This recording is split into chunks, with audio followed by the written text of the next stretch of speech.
Hello കൂട്ടുകാരെ, ഏതസ് കിച്ചണിലേക്ക് അവർക്ക് സ്വാഗതം. നമുക്കിന്നൊരു മീൻപീര വെക്കാം. മീൻപീര എന്ന് പറഞ്ഞാൽ ഇന്നലെ നമ്മുടെ അയിലക്കുഞ്ഞും ചൂട് എല്ലാം കൂടെ മിക്സ് ഉള്ളതാണ് കിട്ടിയത്. അപ്പോൾ നമുക്ക് ചൂട് വറുത്തുകൊണ്ട് അയിലക്കുഞ്ഞെടുത്ത് പീര വറ്റിക്കാവുന്നു. അപ്പോൾ നമുക്ക് പീര വറ്റിക്കാം. ഞാൻ ചട്ടി വെച്ചിട്ടുണ്ട്, സ്റ്റൗ കത്തിച്ച് വെച്ചിട്ടുണ്ട് കേട്ടോ. ഞാൻ വെളിച്ചെണ്ണ ഒഴിക്കുവാണേ.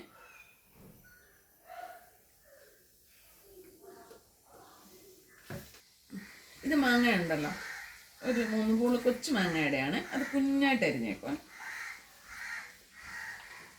പിന്നെ ഇത് നമ്മുടെ പച്ചത്തക്കാളിക്ക ഉണ്ടല്ലോ, പച്ചത്തക്കാളി പുളി ഉള്ളതല്ല, നമ്മൾ ഇങ്ങോട്ട് വരുന്ന സമയമുള്ള ഈ അരിയൊക്കെ ഉണ്ടാകുന്നതിന് മുമ്പുള്ള, അപ്പോൾ അതിന് പുളി കുറവാണ്. അപ്പം അതുകൂടെ ഞാൻ ഇടാം. അതുകൊണ്ട് കരിയാപ്പിലയുണ്ട് കേട്ടോ. കാന്താരി ഉണ്ടല്ലോ, ഞാൻ ചതച്ചില്ല, കാന്താരി ചതയ്ക്കാതെ കിട്ടിയത്. പിന്നെ ഇത് തേങ്ങയും ചുമന്നുള്ളിയും പച്ചമുളകും കൂടെ ചതച്ചതാണ്. ശകല ഇഞ്ചി അതിനകത്ത് വന്നിട്ടുണ്ട്. ശകല ഇഞ്ചി, പച്ചമുളക്, ചുമന്നുള്ളി ഇതെല്ലാം കൂടെ ചതച്ചതാണ്.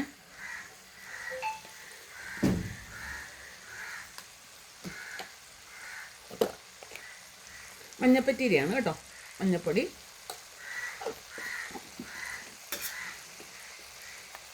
ഒരു ശകലം മല്ലിപ്പൊടി, ഉപ്പ്,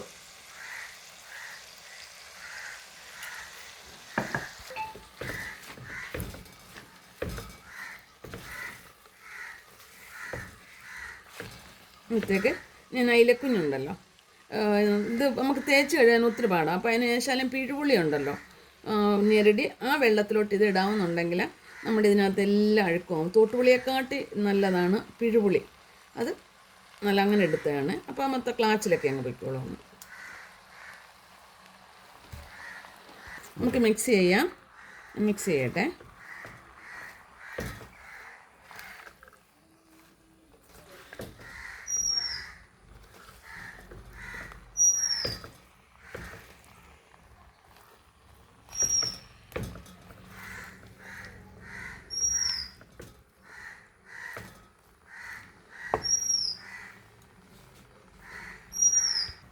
നമുക്ക് ആവശ്യം വെള്ളം ഒഴിക്കാം.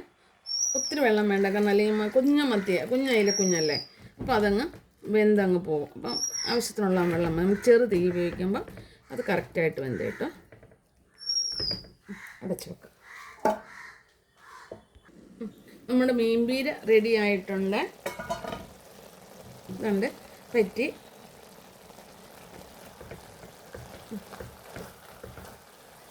ഇതിനിപ്പോൾ ഈ ചൂടിനകത്തിരുന്നങ്ങ് പറ്റിക്കോളും. നല്ലൊരു മീൻപീരയാണ്. കാരണം പുളി കൂടുമെന്ന് ആരും പേടിക്കേണ്ട. കാരണം തക്കാളിക്ക് പച്ചത്തക്കാളി ഞങ്ങൾ ഇന്നലെ ഇവിടെ കറി വെച്ചാണ്, അപ്പോൾ ആ പുളി കുറവായിരുന്നു അതിന്. അപ്പം മാങ്ങയും പച്ചത്തക്കാളിക്കും ഇടുന്നുണ്ട്, ടേസ്റ്റ് കൂടത്തേ ഉള്ളൂ. അപ്പം നിങ്ങൾക്ക് വീഡിയോ ഇഷ്ടപ്പെട്ടാൽ ലൈക്ക് ചെയ്യാനും ഫോളോ ചെയ്യാനും ഷെയർ ചെയ്യാനും മറക്കരുത്. ഉപേക്ഷ വിചാരിക്കരുത്. സ്റ്റൗ ഓഫ് ആക്കാൻ പോകണേ.